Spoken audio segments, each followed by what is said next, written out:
বিস্তারিত সংবাদ এখন। এই ভারতে হারিয়ে যাওয়া বেশ কিছু নামী বাইজিদের ব্যবহৃত জিনিস, বাজনা, রেকর্ড নিয়ে এক প্রদর্শনীর আয়োজন করেছিল ওয়েভা স্টুডিও, কলকাতার আইসিসিআর-এ। এই নব উদ্যোগকে স্বাগত জানিয়েছেন আইসিসিআর কর্তৃপক্ষ। এই নব উদ্যোগ ও পুরনো দিনের নায়িকাদের সম্মান জানাতে উপস্থিত ছিলেন ওয়াহিদা রহমান, শাবানা আজমি, জাভেদ আখতার প্রমুখ। এছাড়াও ছিলেন আইসিসিআর-এর পক্ষ থেকে মিসেস বেহেরা, সঙ্গীত শিল্পী দেবজ্যোতি মিশ্র, গীতা গোপাল কৃষ্ণন, উষা উত্থু প্রমুখ।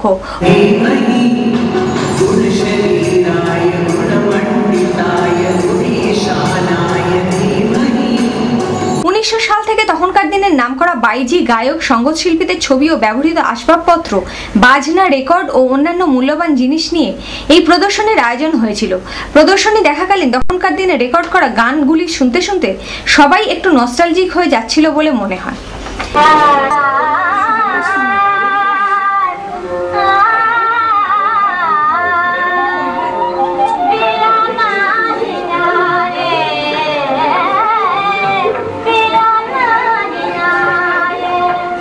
The kind of things that have been preserved here, presented here, it's rather touching, and I salute those people who have collected all this and who have brought it to public.